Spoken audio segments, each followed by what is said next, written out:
Protein भी कार्बनिक यौगिक है। प्रोटीन 4 तत्व कार्बन, हाइड्रोजन, ऑक्सीजन तथा नाइट्रोजन से मिलकर बना है। नाइट्रोजन के इकाइयों को अमीनो एसिड कहते हैं। अमीनो एसिड एक दूसरे से पेप्टाइड बांध द्वारा बंधे होते हैं।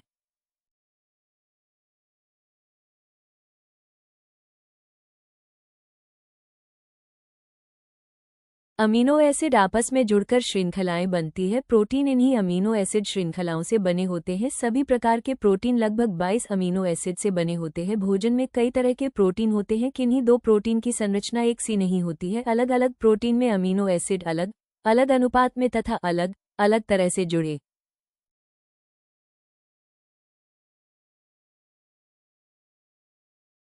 अनावश्यक अमीनो एसिड। कुछ अमीनो एसिड शरीर में ही बनते हैं। यह शरीर के लिए आवश्यक है पर दैनिक भोजन में होना अनिवार्य नहीं है। इन अमीनो एसिड को अनावश्यक अमीनो एसिड कहते हैं। यह अमीनो एसिड है: 1 alanine, 2 asparagine, 3 aspartic acid, 4 cysteine, 5 glutamic acid, 6 glycine, 7 hydroxylysine, 8 proline, 9 serine, 10 tyrosine, 11 glutamine इत्यादि।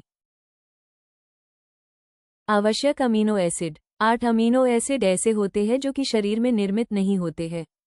इनकी जरूरत शरीर में दैनिक आहार द्वारा ही पूरी हो सकती है। इनका भोजन में होना आवश्यक है। इन्हें आवश्यक अमीनो एसिड कहते हैं। यह आवश्यक अमीनो एसिड है: 1 आइसोलोसिन, 2 leucine, 3 lysine, 4 methionine, 5 phenylalanine, 6 threonine, 7 tryptophan, 8 valine, 9 histidine. भोजन में उपलब्ध प्रोटीन किस कोटि का है इसका पता उसमें उपस्थित अनिवार्य अमीनो एसिड की संख्या तथा अनुपात पर निर्भर करता है। प्रोटीन कहाँ से प्राप्त होती है? प्रोटीन पशुजन्य तथा वनस्पतिजन्य दोनों ही पदार्थ से मिलता है। उच्च कोटि का प्रोटीन किस खाद्य पदार्थ का अच्छा होता है? पशुओं से प्राप्त खाद्य पदार्थों में प्रोटीन उच्च कोटि का होता है। इसमें सभी अनिवार्य अमीनो एसिड उचित मात्रा तथा अनुपात में होता है।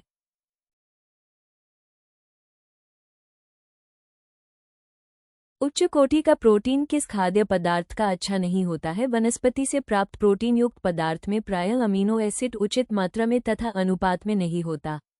इसलिए वनस्पति से प्राप्त प्रोटीन निम्न कोटि का होता है। वनस्पति में प्रोटीन के स्तर को कैसे सुधार सकते हैं? अनाज में लाइसिन जो एक आवश्यक अमीनो एसिड है कम मात्रा में होता है तथा मिथायोनिन अधिक मात्रा में होता है। दालों में मिथायोनिन कम होता है तथा लाइसिन अधिक मात्रा में होता है। अनाज और दाल को मिलाकर प्रयोग करने से प्रोटीन की कोटि में सुधार लाया जा सकता है। इस प्रकार वनस्पति से प्राप्त प्रोटीन को मिला जुला प्रयोग करके बेहतर कोटि का प्रोटीन बनाया जा सकता है।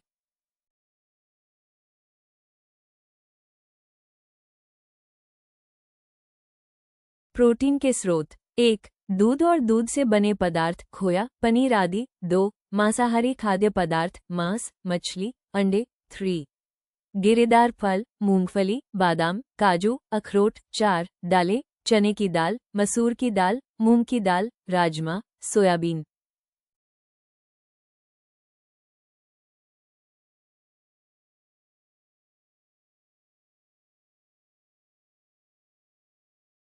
नोट: व्यक्ति को अपने दैनिक भोजन में कुछ मात्रा में पशुओं से प्राप्त खाद्य पदार्थों को अवश्य सम्मिलित करना चाहिए। नोट: जो लोग शाकाहारी हैं उन्हें अपने भोजन में दूध अवश्य शामिल करना चाहिए। दूध का प्रोटीन उच्च कोटि का होता है। दूध या दूध से बने पदार्थ में लाइसिन की मात्रा पर्याप्त होती है। इसको भोजन में शामिल करने से भोजन में प्रोटीन की कोटि पहले से बेहतर हो जाती है।